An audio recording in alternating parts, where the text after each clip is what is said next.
దాచిపెట్టుకుంటాడు. అడిగితే ఏం చెప్తారు? ఎత్తుకునేవారంటే లేదు, నేను ఎత్తుకోలేదు, నేను చూడలేదే కదా. కానీ దొంగలిస్తాడు, అబద్ధం చెప్తాడు. సరే వీనికి ఎవరు నేర్పించినారు అబద్ధం చెప్పారు దొంగలించడాన్ని? ఎందుకంటే ఆ స్వభావం మనలో ఉంది.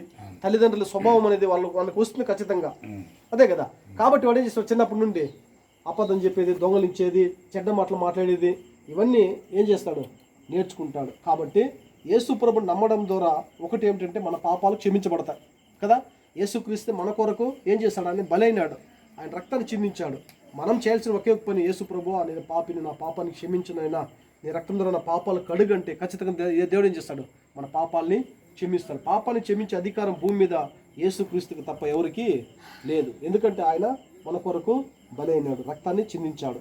రెండవది, చనిపోయిన తర్వాత మనకు జీవితం ఉంది మనకి, అంతే కదా. చాలామంది ఏమంటారు, ఏముంది చనిపోతాము, గాలి కలిసిపోతుంది, అంతే కదా. చాలామంది ఏమంటారు, వాళ్ళు చనిపోయిన గాలి కలిసిపోయింది.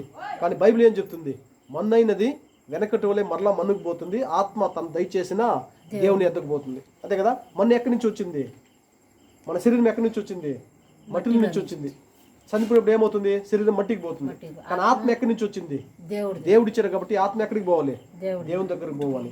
కానీ దేవుని దగ్గరికి పోయినప్పుడు అక్కడ బైబిల్ ఒక మాట ఉంది, పాపానికి వచ్చే జీతము మరణము, కానీ ప్రభుని యేసుక్రీస్తునందు నిత్య జీవము. అంటే పాపం చేసిన తర్వాత మనకేముంది? శిక్ష అనేది, తీర్పు అనేది ఉంది. అదే యేసుక్రీస్తు ద్వారా మనకేముంది? రక్షణ ఉంది, పాపక్షమాపణ ఉంది. ఎందుకంటే చాలామంది అంటారు, ఉండేది కొన్ని రోజులు బతికేది, మనం ఏం చేయాలి? ఎంజాయ్ చేయాలంటారు. ఏం చేయాలంట? ఎంజాయ్ చేయి, ఇష్టం వచ్చినట్లు మనం ఆడాలి, ఇష్టం వచ్చినట్లు తాగాలి, ఇష్టం వచ్చినట్లు తిరగాలి. కానీ దేవుడు అంటాడు, ఏమంటాడు?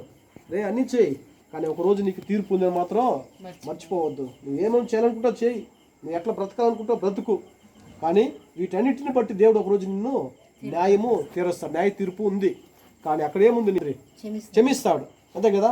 సరే ఇంకెప్పుడు చేయకూడదురా అంటాడు.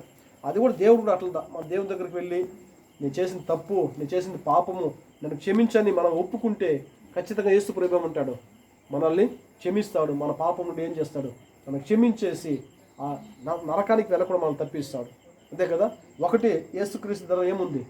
క్షమాపణ ఉంది. రెండవది, యేసుక్రీస్తు ధర ఏముంది? ఎక్కడికి? ఆ పరలోక రాజ్యానికి, స్వర్గ మోక్షానికి మార్గము ఉంది. యేసు ప్రభువు అంటాడు, నేనే మార్గము సత్యము జీవమునై ఉన్నాను, నా ద్వారా తప్ప ఎవడు తండ్రి వద్దకు రాడు. అంటే అక్కడికి వెళ్ళాలంటే యేసు ప్రభువుతో మనకు మార్గము, ఆయన నమ్మితేదా మనం అక్కడికి పోతాం పరలోకానికి. ఎందుకంటే చూడండి, ఒకసారి మీరు ఆలోచించండి, ఈ సృష్టిని మీరు చూసినప్పుడు ఇవంతా కూడా దీని వెనక ఎవరు ఉన్నారు కదా. సూర్యుడు కానీ, చంద్రుడు కానీ, నక్షత్రాలు కానీ కదా. దేవుడు ఎంత వీటిని సృష్టించాడు.